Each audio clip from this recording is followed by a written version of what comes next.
উস্তাদ, এই মুরগি তো পেয়ে গেছি। উইতে দেখেন, উইতে মুরগি দুটো জবাই করি। কে যাবেন কই? আপনারা কারা? আমাদের দেখি মনে হচ্ছে আমরা বাতিল লোক, আপনাদের দেখে মনে হচ্ছে নতুন। যাবেন করি সেরকম? না না, আপনাকে লোক দেখে সুবিধার মনে হচ্ছে না আমার। তো আজকাল মানুষের উপকার করতে না। ভাইয়া আমরা তো এখানে নতুন, কিছুই তো চিনি না, তা এখন কি করবো? ওরা যেহেতু সাহায্য করতে যাচ্ছে, মানা করো না। এই ভাই দাঁড়ান। কি আছে কোন কোন? ভাই আমরা তো যাবো সেই যশোর, কিন্তু এটি তো পুরোটা খালি কুষ্টিয়ার গাড়ি, আমরা তো গাড়ি খুঁজে পাচ্ছি না। আমরা বাসে তুলে দিচ্ছি। ছোট ভাই আসো আসো।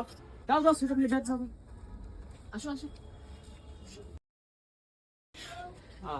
দেখছেন শাড়ি লিয়ে আসিনি, ভাই গেলে খা এই যে সবটা লিয়ে আসি। আসেন আসেন। 10 মিনিট হলো ভাই, কুটিও শোনা ভাই, রাগ করেন না ভাই, রাগ করেন না। তুমি ভয় করতেছ না? ভয় করতেছ?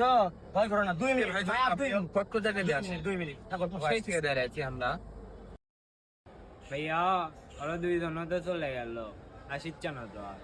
মনে তো হয় ধরা খালাম রে, লোক দূরে ধান্দা পাচ্ছিল, বুঝতে পারিনি।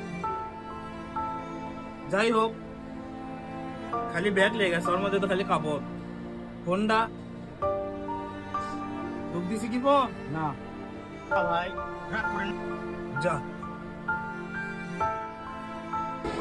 কার খবরে পড়ছি রে, সকালবেলায় আয় দিকে আশেপাশে। প্রতিনিয়ত এই সকল জায়গায় ঘটে যাচ্ছে এমন ঘটনা, তাই অচেনা কোনো মানুষকে খুব তাড়াতাড়ি বিশ্বাস না করাই ভালো এবং তাদের দেওয়া কোনো খাবার গ্রহণ না করা। ধন্যবাদ।